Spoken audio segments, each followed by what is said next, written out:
Hi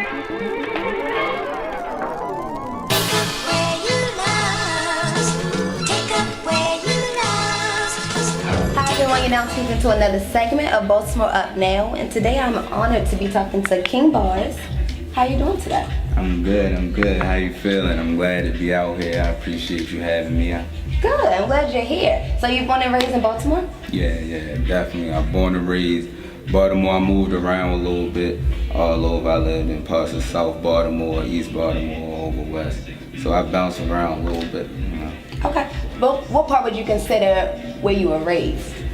Did you ever stay in this space for a long amount of time?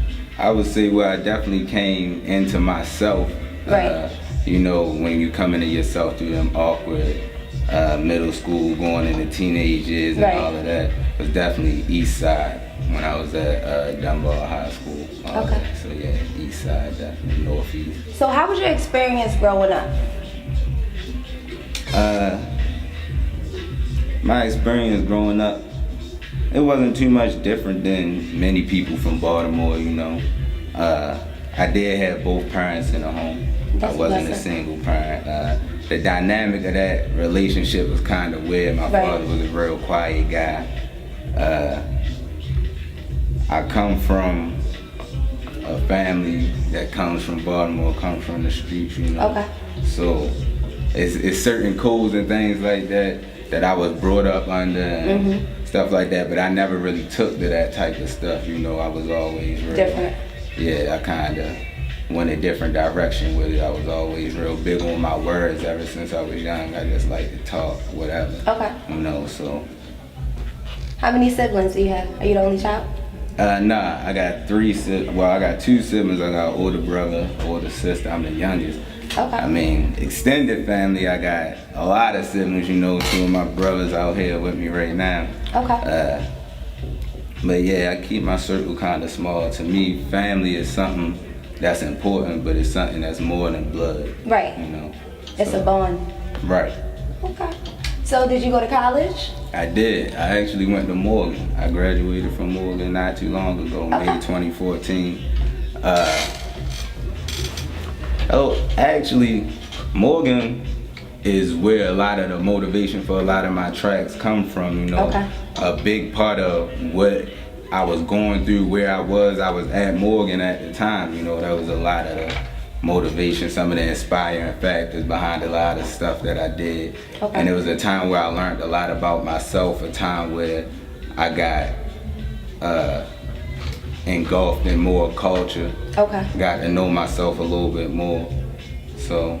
Well, yeah. for one, I'm a graduate from Morgan State, so you already got some cool points for that. And what exactly about Morgan State inspired you and motivated you to turn to music? What was your major to, by the way? Well, my major was actually philosophy with a concentration in pre-law. Okay.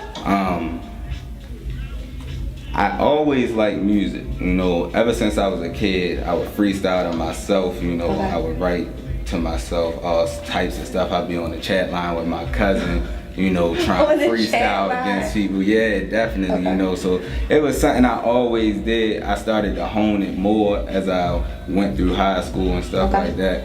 One of the big inspirations was a guy I like to consider my big brother, Vivid. Okay. He always told me that if I came with a hard 16, he'll put me on. So that's what kind of got me more focused and making me really write down more concise raps and stuff like that.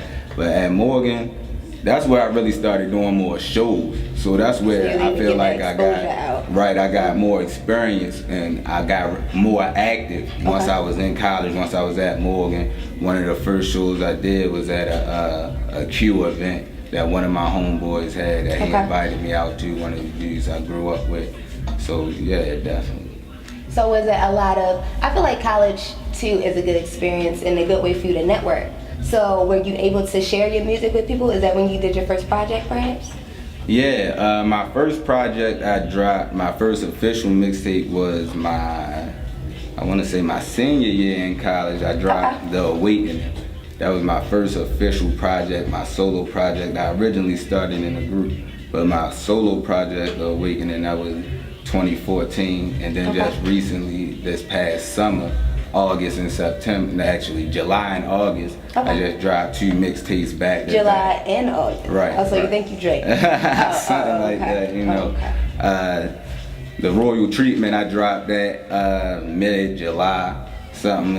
It was a more of a hip hop type album, yeah, something for you to sit down, listen to, but some tracks you can rock to. Hitman was something more like a dedication or a jacking for beats type of thing, where I had a little more freestyle over top of beats. Right, a little looser, you know. So yeah, but I got a lot more work coming out, a lot more projects. Okay. So who influenced you? You said you started doing music. Of course, your bigger brother I would consider was an inspiration. Who else though did you look up to that inspired your music? Artist wise. Local and already famous. Okay. Artist wise, already famous. Some of my biggest influence, you know, the usual suspects, Jay-Z, Nas, you know. Okay.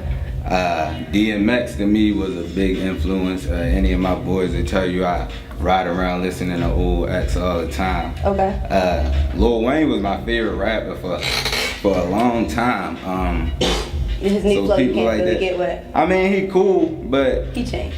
Yeah, it's not as much hip hop as it is. It's not relatable. Yeah, it's more pop. So when he decided to do him, it's still cool.